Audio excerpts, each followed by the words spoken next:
stand. You pull a madi, mudazi. Mudazi uras. Bola stress. Sama andine emergency angwana ungane etic mkumbu. Sa mbona ka 50 za. Unonsosele. Amangwana anda sana ngura chirauni cheti. Panzo nango uta 2 seconds okugira izi. Abo. Give. Yeah. Rextan. Parwa channel.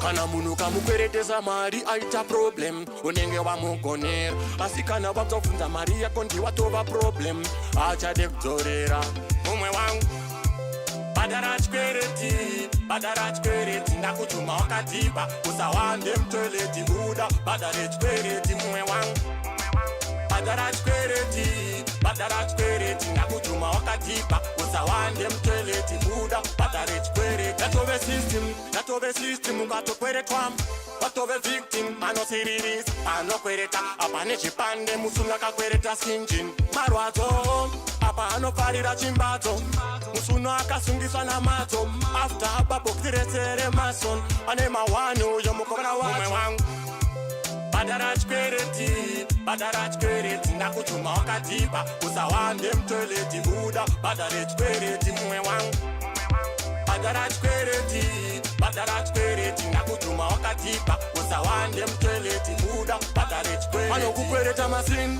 akakuchuma anotoenda newin kumutsvaka hauchaoni lasisin apa ndewemudanga anofarisa chitemba baba vake ing'anga ndatouya pari pa10 nasi tinonetsana kusvika makusen ma50 yakasara chimbondiona 10 chirega kundinyengedza senyoka mui10 mumwe wangu badara chikwereti ndakutuma wakadhiba usawande mutoileti buda badare chikwereti mumwe wangu badara chikwereti ndakutuma wakadhiba usawande mutoileti buda badare chikwereti kana munhu kamukweretesa mari aita problem unenge wamugonera asi kana wabvunza mari yako ndiwatova problem achade kudzorera ndatove system ungatokweretwa watove victim anosiriris anokwereta apa nechipande musuna kakwereta skinjin marwadzo apa anofarira chimbatso musuna akasungiswa namadzo after ababoktiresere mason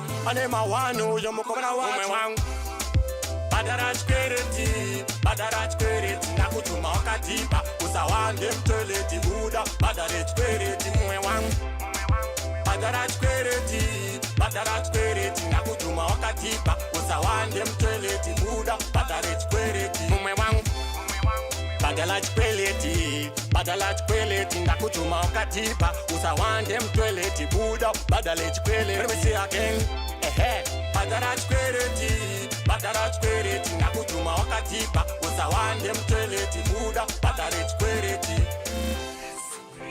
Pula mima unyanya yo. Wangu ingana kazinji pane zvigiti. Ayo anoda mari yangu sasa. Iwona nzonzeka izo sanje na ndaina chenda kungu. Ayo sasa ndita ayo manje uda undite kube mari. Ayo ndipe mari yangu sasa ayo sasa.